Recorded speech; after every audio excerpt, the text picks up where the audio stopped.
Hello बच्चों, तो कैसे हैं आप लोग। आशा करता हूँ सब लोग अच्छे ही होंगे। चलिए आज हम लोग स्टार्ट करते हैं अपना नेक्स्ट लेक्चर, जिसमें आज हम लोग डिस्कस करेंगे इनवर्स ऑफ मैट्रिक्स के बारे में। जैसा कि आप लोगों को पहले ही बता चुका हूं मैं ट्रांसपोज ऑफ मैट्रिक्स के बारे में। तो आज हम लोग जो नेक्स्ट टॉपिक है वो है इनवर्स ऑफ मैट्रिक्स। तो देखिए जरा इनवर्स ऑफ मैट्रिक्स को समझने की कोशिश करते हैं। जैसा कि आप लोगों को मैंने पहले ही बताया है ट्रांसपोज कैसे निकाला जाता है, तो यहाँ मैट्रिक्स के इनवर्स की प्रॉपर्टी पढ़ेंगे। देखिए इनवर्स ऑफ मैट्रिक्स निकालने का हमारे पास एक मेथड होता है जिसे एलिमेंट्री ऑपरेशन मेथड कहते हैं। क्या कहते हैं? Elementary operation method. Elementary operation method कहते हैं। आप लोगों को पहले ये बात पता होगी कि जो एलिमेंट्री ऑपरेशन मेथड है ये हमारा दो टाइप्स का होता है, जिसमें हमारा फर्स्ट वन जो है वो रो ऑपरेशन मेथड कहलाता है। क्या कहलाता है? रो ऑपरेशन मेथड कहलाता है। और जो सेकंड हमारा है वो कॉलम ऑपरेशन मेथड कहलाता है। अब जरा हम इन्हीं दोनों मेथड्स को भी समझने की कोशिश करेंगे। देखिए एलिमेंट्री ऑपरेशन मेथड के दो पार्ट हो जाते हैं। आप आइदर रो ऑपरेशन यूज कर सकते हो और कॉलम ऑपरेशन यूज कर सकते हो। अब होता क्या है, अगर आपसे कहे कि solve for inverse of matrix according to elementary operation method, यानी अगर आपको एलिमेंट्री ऑपरेशन मेथड से इनवर्स निकालने को कहे तो आप दोनों में से जो चाहो वो यूज कर सकते हो। बट अगर स्पेशली कह दे बाय ई रो ट्रांसफॉर्मेशन या कॉलम ट्रांसफॉर्मेशन मेथड, तो आप इनमें से जो आप कह रहे हैं वैसे यूज करोगे। तो फिलहाल आज हम लोग यहाँ पर दोनों ही डिस्कस करेंगे। तो चलिए स्टार्ट करते हैं हम लोग एलिमेंट्री ऑपरेशन को समझना। पहले जरा क्वेश्चन से आने से पहले जरा एक बेसिक सी बात समझ लेते हैं। बेसिक सी बात हमारा समझने से मतलब है कि क्या किसी भी मैट्रिक्स के एक से ज्यादा इनवर्स मैट्रिक्स हो सकती हैं। कहने का मतलब क्या है, जैसे एक नॉर्मल सी इनवर्स पहले समझ लीजिए क्या होता है। जैसे 2 हमारे पास कोई एक वैल्यू है, तो 2 का इनवर्स क्या होगा? 2 की पावर -1, यानी कोई ऐसी वैल्यू जिसका हम क्या कर दें, पावर -1 ले लें, तो वो उसका क्या कहलाने लगता है? इनवर्स कहलाने लगता है। क्या कहलाता है? इनवर्स। जिसे आप लोग ऐसे भी जानते हो, इसे 1/2 या 1/3 की फॉर्म में भी लिख सकते हैं। तो ये हमारी एक बेसिक सी बात है कि इनवर्स किसे कहते हैं, ये आप समझ गए होंगे। मतलब जब किसी भी चीज की पावर क्या हो, -1 हो। अब जरा यहाँ पर समझते हैं कि किसी मैट्रिक्स का एक से ज्यादा इनवर्स हो सकता है। चलिए जरा इस बात को देखते हैं। लेट कर लो कि हमारे पास कोई एक मैट्रिक्स है। Let we have a matrix A. हमने इसको क्या कह दिया कि सपोज हमारे पास कोई एक मैट्रिक्स है जो कि कौन है, कैपिटल ए है। और अब हम सपोज कर रहे हैं कि ए जो है इसके कितने इनवर्स मैट्रिसेस हैं? 2। हमने कहा हम क्या कर रहे हैं, सपोज कर रहे हैं। Let we have a matrix A having 2 inverse matrices, having 2 inverse matrices B and C। हमने यहां पर कहा let we have a matrix A having 2 inverse matrices B and C। A हमारे पास मैट्रिक्स है और उस मैट्रिक्स के कितने इनवर्स मैट्रिसेस हैं? 2, B और C। अच्छा, आप लोगों को एक बात तो बेहतर ढंग से पता होगी, क्या कि अगर हम किसी मैट्रिक्स को उसके इनवर्स से पोस्ट मल्टीप्लाई करें, आइदर किसी मैट्रिक्स को उसके इनवर्स से प्री मल्टीप्लाई करें, तो वहां पर जो हमारे पास वैल्यू आती है, जो हमारी मैट्रिक्स फॉर्म होती है, वो ऑलवेज क्या कहलाती है? आइडेंटिटी मैट्रिक्स कहलाती है। क्या कहलाती है? Identity matrix. और ए और बी और ए, इनका ऑर्डर आप कोई भी ले सकते हो। nth ऑर्डर में ये स्क्वायर मैट्रिक्स है, ठीक है। nth ऑर्डर की ये क्या है? स्क्वायर मैट्रिक्सेस हैं। तो ये आई भी nth ऑर्डर की क्या मिलेगी? स्क्वायर मैट्रिक्स मिलेगी। आइडेंटिटी मैट्रिक्स मैं पहले ही बता चुका हूं, एक ऐसे मैट्रिक्स जिसके मेन डायगोनल में एलिमेंट कौन हो? 1 हो, और नॉन डायगोनल एलिमेंट्स क्या हो, 0, तो ऐसी मैट्रिक्स हमारी क्या कहलाती है, इनवर्स मैट्रिक्स कहलाती है।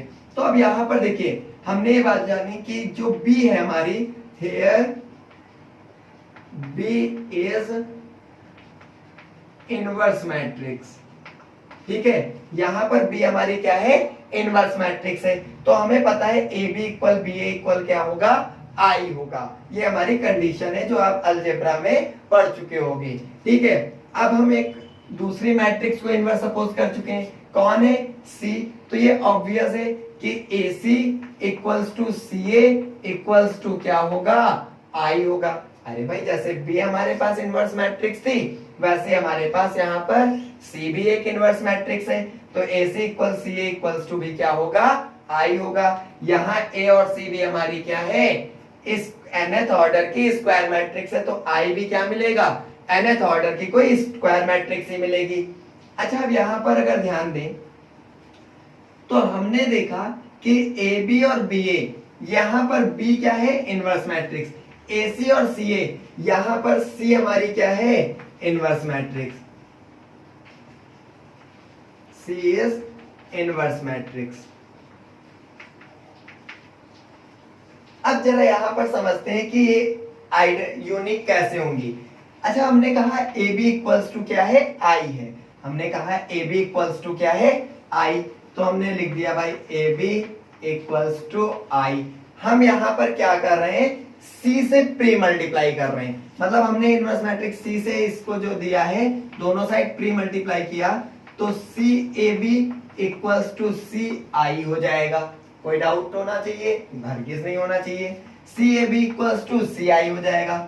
अच्छा हम इसको सी ए बी ऐसे भी तो लिख सकते हैं, और सी इंटू आई, आइडेंटिटी मैट्रिक्स का किसी भी मैट्रिक्स से मल्टीप्लिकेशन पर कोई फर्क नहीं पड़ता, तो हमें क्या मिल जाएगा, सी मिल जाएगा। अच्छा सी ए की वैल्यू हमें क्या गिवन है, आई गिवन है, तो सी ए की जगह आई लिख दे तो आई बी इक्वल्स टू सी आ जाएगा।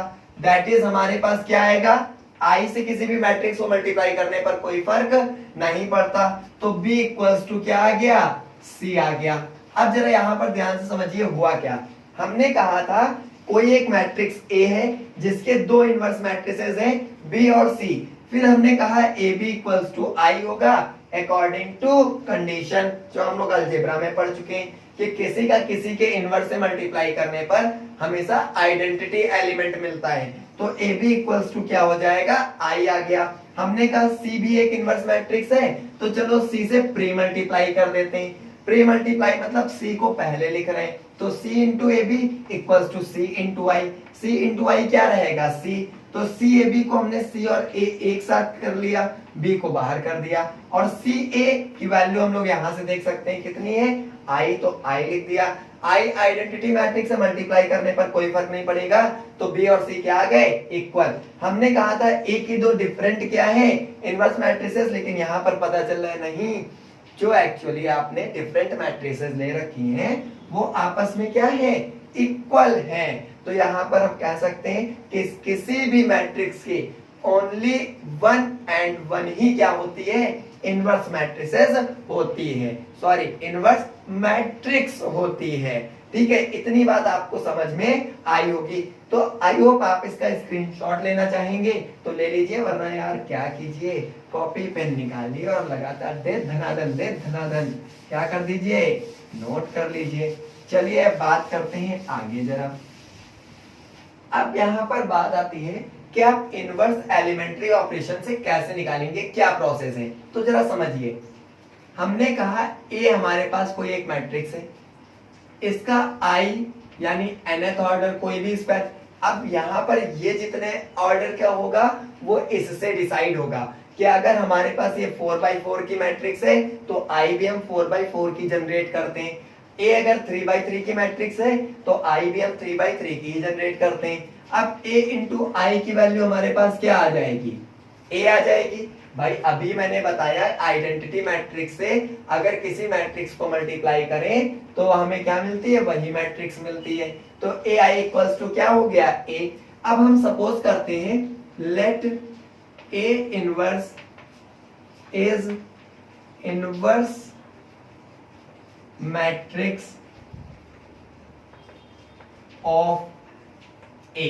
हमने क्या लेट कर लिया कि ए इनवर्स जो है वो इनवर्स मैट्रिक्स है ए की। अब हम ए इनवर्स से इसको क्या कर रहे हैं, प्री मल्टीप्लाई कर रहे हैं। तो A inverse I N equals to क्या हो जाएगा, ए हो जाएगा। अब हम यहां पर मल्टीप्लाई करें तो इसको क्या लिख सकते हैं, A inverse A I N equals to A inverse A आ जाएगा। अब यहां पर आपको पता है ए इनवर्स और ए का मल्टीप्लिकेशन जो होता है बेटा वो हमेशा क्या होता है, आई होता है। अभी पिछली थ्योरम में हम लोगों ने ये बात की थी। तो यहां पर हम क्या लिख सकते हैं, I N into I N equals to A inverse A. Identity matrix का जब किसी से मल्टीप्लाई करने पर कोई फर्क नहीं पड़ा तो खुद से मल्टीप्लाई करने पर क्या ठेंगा फर्क पड़ेगा, तो भैया आई एन ही रहेगा इक्वल्स टू क्या हो गया, ए इनवर्स ए। अब जरा समझिए हुआ क्या, एक इक्वेशन ये लिखी थी और एक इक्वेशन ये मिल गई। होता क्या है कि अगर हम किसी इक्वेशन को इस फॉर्म में लेकर के चलें, और इसी चीज को आप कैसे लिख सकते हो, ऐसे भी तो लिख सकते हो, a इक्वल्स टू ए आई। तो अगर हम किसी मैट्रिक्स को इस फॉर्म में लेकर के चलें और उसमें कुछ ऑपरेशंस हम होल्ड कराएं, तो और ऐसे ऑपरेशन होल्ड करें कि जो a है एक्चुअली वो किधर कन्वर्ट हो जाए, आई में। मतलब हम कुछ ऑपरेशंस लगाएंगे। अब ऑपरेशन जरा समझ लीजिए क्या होती है। वो ऑपरेशन से हमारा मतलब है, पहली चीज हम क्या कर सकते हैं, हम रो और कॉलम्स का आपस में इंटरचेंज कर सकते हैं, ये ऑपरेशंस लगा सकते हैं। यानी हम यहाँ पर क्या कर दें, आर आई का आर जे वाले से इंटरचेंज, मतलब मान लो जैसे फर्स्ट रो का सेकेंड रो से इंटरचेंज, अभी मैं और डिटेल में समझाऊंगा। सेकेंड वर्क क्या कर सकते हैं, या इसी की जगह आप सी आई का सी जे से इंटरचेंज कर सकते हैं, ये ऐसे लगाया तो सी जे से इंटरचेंज कर सकते हैं। सेकेंड हम क्या कर सकते हैं, हम किसी भी रो को किसी कांस्टेंट टर्म से मल्टीप्लाई कर सकते हैं। सेम यही प्रोसेस हम कॉलम में भी कर सकते हैं। बात समझ में आ रही कि नहीं। और हम क्या कर सकते हैं, हम ऐसी प्रॉपर्टी लगा सकते हैं जिसमें हम किन्हीं दो रोज को क्या कर सकते हैं, आपस में ऐड कर सकते हैं या सब्सट्रैक्ट कर सकते हैं। सेम यही काम कॉलम के लिए भी, किन्हीं दो कॉलम्स को हम आपस में ऐड कर सकते हैं या क्या कर सकते हैं, सब्सट्रैक्ट कर सकते हैं। तो ऐसे ऑपरेशन हम इस टाइप के सिचुएशन पे लगाएंगे और ऐसे हम ऑपरेशंस को होल्ड कराएंगे कि ये टाइप जो है हमारा इस टाइप में कन्वर्ट हो जाए। तो देखिए हुआ क्या, ए हमारा चेंज हो गया आई में, इधर का ए वैसा ही रहा, आई किस में कन्वर्ट हो जाएगा, ए इनवर्स में। तो ये जो मैट्रिक्स कन्वर्ट होकर के ऑटोमेटिकली मिलेगी वो क्या कहलाने लगेगी, ए इनवर्स कहलाने लगेगी। और ए तो कन्वर्ट हो चुकी होगी किसमें, आई में। तो चलिए जरा इस बात को सही से समझते हैं एक एग्जांपल के थ्रू। तो जरा एग्जांपल लेते हैं कोई भी हम। सबसे पहले हम लोग पढ़ेंगे row transformation for 2x2 order matrix. सबसे पहले किसको डिस्कस करेंगे, रो ट्रांसफॉर्मेशन में से की हेल्प से किसी 2x2 ऑर्डर के मैट्रिक्स को। चलिए अब जरा हम एक कोई अपने पास से एग्जांपल ले लेते हैं। हमने लेट कर लिया कि हमारे पास कोई एक मैट्रिक्स है A equals to 2x2 order की, हमने ले लिया 3 2 5 -1, कुछ भी आप यहाँ पर ले सकते हैं, आपकी बुक में होंगे। आप चाहें तो मुझे कमेंट में करके कह दीजिएगा सर आपने वो मैट्रिक्स ली थी, अब इस पे एक वीडियो बना दीजिए इस क्वेश्चन पे, तो बिल्कुल बताएंगे। A इक्वल्स टू 3 2 और 5 -1 है। हमें क्या फाइंड करना है, हमें A इनवर्स फाइंड करना है, किसकी हेल्प से, रो ट्रांसफॉर्मेशन की हेल्प से। सबसे पहले हम लोग कौन सी ट्रांसफॉर्मेशन जानेंगे, रो ट्रांसफॉर्मेशन। तो पहले तो रो लेते हैं फिर हंस हंस के करेंगे कॉलम वाली। तो रो ट्रांसफॉर्मेशन, चलिए जरा इसको समझते हैं, जरा ध्यान से समझिएगा सभी लोग। मैं जो यहाँ पर ट्रिक बताने जा रहा हूं इसको आप अपने दिमाग में बैठा लीजिए, आपको कभी भी तकलीफ नहीं होगी इन क्वेश्चंस को सॉल्व करने में। जरा समझिए क्या करेंगे। पहले तो हमने बताया था कि ये हमारा किस फॉर्म में लिखा जाएगा, ए बराबर ए आई, या इसे आप लिख सकते हो आई ए, कोई प्रॉब्लम नहीं है, ठीक है। यहाँ पर इन दोनों में क्या हो जाएगा, कॉम्पिटिटिव लॉ होल्ड कर जाएगा। अब यहाँ पर देखिए ए हमें क्या गिवन है, 3 2 5 और -1 गिवन है। आई हमें कितना लेना है मैंने बताया था, जिस ऑर्डर का ए होगा उसी ऑर्डर का आई बन जाएगा। आई क्या होता है, जिसके मेन डायगोनल के एलिमेंट में 1 लिखा हो और नॉन डायगोनल एलिमेंट्स क्या हो, 0 हो। और यहाँ पर हमने क्या लिख दिया, ए लिख दिया। अब जरा समझिए क्या तरीका अपनाएं जिससे हम ए इनवर्स को इजीली सॉल्व कर सकते हैं। जरा देखिए, सबसे पहले हमें क्या चाहिए, हमें चाहिए इसको आई बनाना है। आई ये तभी दिखेगा जब ये 3 किस में कन्वर्ट हो जाए, 1 में कन्वर्ट हो जाए। अब ऑपरेशंस कौन सी लगा सकते हैं, जरा इधर मैं लिख देता हूं। या तो हम फर्स्ट मेथड क्या कर सकते हैं, ith और jth रो को, क्योंकि हम रो ट्रांसफॉर्मेशन पढ़ रहे तो कॉलम की बात नहीं करेंगे। हम पहला कॉन्सेप्ट क्या यूज कर सकते हैं कि हम 2 रोज को आपस में इंटरचेंज कर सकते हैं। तो क्या इंटरचेंज करने पर हमें यहाँ पर किसी भी तरीके से 1 मिल सकता है, तो इंटरचेंज करने पर कोई फायदा नहीं होगा 1 मिलने का। सेकंड हम क्या कह रहे हैं, सेकंड हम कर सकते हैं ये कि किसी भी रो पर हम क्या कर सकते हैं, मान लीजिए किसी वैल्यू k से क्या कर दें, मल्टीप्लाई कर लें आइदर, या फिर हम जिसको मल्टीप्लाई कर रहे हैं उस पर इफेक्ट डाल दें, या फिर हम किसी वैल्यू से उसको क्या कर सकते हैं, डिवाइड भी कर सकते हैं। तो क्या यहाँ डिवाइड करने पर 1 मिल सकता है, बिल्कुल मिल सकता है। अगर हम फर्स्ट रो को 3 से क्या कर दें डिवाइड, तो यहाँ पर क्या मिल जाएगा 1, लेकिन प्रॉब्लम ये हो जाएगी 5/3 लिखा आ जाएगा, तो थोड़ा सा कैलकुलेशन में दिक्कत होने लगती है फ्रैक्शन की। चलिए तीसरी बात भी जान लेते हैं। थर्ड क्या होता है कि हम किसी रो पर हम क्या डाल सकते हैं, इफेक्ट डाल सकते हैं RI या J पर, और हम किन्हीं 2 रोज या 3 रोज या 4 रोज जो भी है हम उन्हें ऐड या सब्सट्रैक्ट करके भी सॉल्व कर सकते हैं। चलिए जरा देखते हैं 3 में कितना माइनस करें कि यहाँ पर 1 आ जाए। तो सीधी सी बात है, इतना तो सबको पता है, 3 में अगर हम 2 माइनस करेंगे तो कितना आएगा 1। तो देखते हैं 3 के सामने कौन सी ऐसी रो है जिसमें 3 के सामने का एलिमेंट कितना हो, 2 हो। तो हमें दिखा फर्स्ट रो के बाद ये सेकंड रो ही है, क्योंकि भाई 2/2 ऑर्डर के तो और कितनी रोज होंगी। तो यहाँ पर देखिए क्या करते हैं, इफेक्ट डाल देंगे R1 पे। R1 पे इफेक्ट क्यों डाल रहे हैं, क्योंकि आइडेंटिटी मैट्रिक्स में जो हमें 1 चाहिए वो कहां पर चाहिए, फर्स्ट रो में, फर्स्ट एलिमेंट पे चाहिए। तो फर्स्ट रो के फर्स्ट एलिमेंट को सॉल्व करने के लिए हमने जो ऑपरेशन लगाई, वो ऑपरेशन से जो सॉल्यूशन आएगा वो कहां पर लिख देंगे, फर्स्ट रो में। और क्या लिखें, R1 माइनस R2। अगर हम R1 में R2 क्या कर दें, माइनस कर दें। चलिए जरा समझते हैं कैसे। देखिए R1 ये है, R2 ये टोटल है। ऑपरेशन क्या एलिमेंट पे लगा रहे हैं, नहीं, टोटल रो पर होल्ड कर रही है। तो आप यहां पर क्या करिए, इसको इसमें माइनस करिए, तो 3 माइनस 2 क्या आएगा 1, और 5 में -1 करेंगे तो 5 माइनस माइनस प्लस क्या होकर के बन जाएगा 6 हो जाएगा। और नीचे क्या R2 पर कोई इफेक्ट पड़ा, नहीं, तो 2 - 1 वैसे ही आ गया, इक्वल जो इधर वर्क किया वही यहां पर भी करेंगे। 1 - 1 0 क्या हो जाएगा 1 हो जाएगा, 0 में 1 माइनस करेंगे -1 आ जाएगा, 0 और 1 ए वैसे लिख दिया। अब आपको लग रहा हो सर ये क्या हुआ, मैं आपको एक छोटे से एग्जांपल से और बेहतरीन तरीके से समझाता हूं, समझिए। यहाँ पर है क्या कि जैसे हमारे पास कोई इक्वेशन है x + 5y और 2, यहाँ पर सपोज 3x ले लेते हैं, और यहाँ पर हमारे पास क्या है = 7, और यहाँ पर हमने सपोज क्या ले लिया 2x + 3y = 3 ले लिया।